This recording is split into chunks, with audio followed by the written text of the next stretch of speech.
We are now behind the mic. Mike. Yeah, that's what you get when the Quest executives don't give us the sound effects budget. We have to echo ourselves. Mike. We're working on the budget. They're working on the budget. Okay, so what? Anyway, yeah. Welcome to Behind the Mic, the short segment that we have here. We discuss today what we did today on the radio behind the mic. I am Andrew Coates, as you can see. I got clean shaven for all of you out there. Hashtag clean shaven. And we were just discussing some stuff before we turn the camera on. Maybe you can lead us in, Mr. Bay, for this one. I spoke about the double standard in America. Yeah. We were just talking about that, just some more American, just more current events and things that. Yeah. Go to school, get a good education. Do all that you can do. Pull yourself up by your bootstraps. Live a clean life. And you can do just as well as anybody else. Barack Obama did it. Or did he? Certainly what wasn't anywhere near past presidents, I would say. The respect and the amount of love that they gave them. Be specific. Get to the point. We behind the mic. Well, this double standard here that, I would say most of our viewers here, at least anyone that's watching this, it's a good chance you're already aware of it. Double standard here. Certain standard for the Caucasian, the Caucasians of America, different standard for the blacks of America. And it's this standard here that keeps things separated, keeps us apart. And it's a bad thing. Yeah. We were also talking about sports, actually. Ooh, well, yeah. We listened to a little video. Sports. Something that every ruling class in society has always done. You keep the lower class occupied. That's one of their main goals, and that's one of their only jobs, because the lower class is doing the real jobs while they're sitting there making the profit. But one of their main jobs that they actually have to think and worry about is keeping everyone else occupied any means necessary. With spectacle. Spectacle, always. The way they do that, a couple ways, but mainly sports, entertainment, and media. Those are the three ways they keep everyone else occupied. With the sports, realistically, the sports, it's nothing. The video in particular, this man was dating back to the Roman times, the Roman Empire. Roman gladiator. Exactly, things like that, where a lot of people did actually have questions, and they were complaining about the policies and the rules that the emperor had. They were certainly taking things into question, and they were saying, hey, I don't like this. This is a problem here. So what he did was he invented the Roman circus, which, as we know as the gladiators, the Colosseum.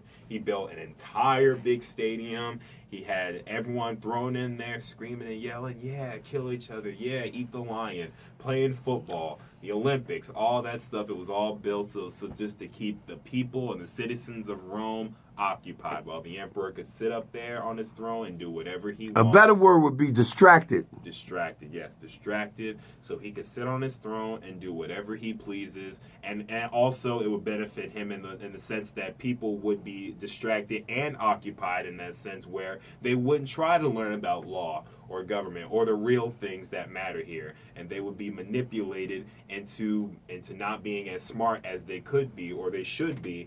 So they could complain about their things. So instead of having a conversation of how we can make the world better for everybody, we're having a conversation about who won that game last night. Mm-hmm. How important is that? Mm-hmm. What else did we talk about? We discussed a lot of things. It just kind of passed by. Oh, okay, yeah. Talking about the recent, I would like to actually give this series a name, actually. And bear with me now. Let's say, who got killed by the police this week or this month? Because we have to give this a name. It may as well have its own TV show at this point. This is ridiculous here. Minnesota, a brother was killed. What did you say, last year? Yeah. But this came back recently. The cop was indicted. He's not going to jail. He got off. And as you, of course, can imagine, any sane person, they're protesting down in Minnesota. The mother gave a very powerful statement about how the son loved the city. He was a good guy, kept his nose clean, very likable person. A traffic stop and you end up dead. Bam. I just want to say, I do have some best friends that are police officers that I love and respect. And that's the truth. Okay? I just want to put that out there. But it's just like you said. Who this week? All right. What else did we talk about? Was it something else? I was surprised you went to that Gladiator. Oh,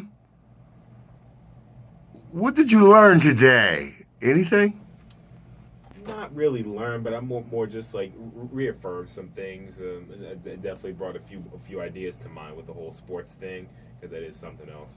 Also, actually, as a matter of fact, there's something else I would like to discuss. And this actually goes back to what I was saying about how the people have power, but we just don't use it because we kind of allow ourselves to be controlled by this. Yeah. Because we have the internet. We have all these resources that tell us. We have videos like that. There's plenty of stuff out there telling us the truth. And I'll just get to that real quick. This is something that people know about me. I don't complain about politicians generally. Even you know that. I haven't even complained about Donald Trump. I haven't complained about anyone in office. Good. Because I'm young and all that, so I don't have a lot of experience here, so I can't really, I don't really know who to compare to realistically. I haven't lived through enough decades to have that comparison. But right now, I don't complain about politicians or politics.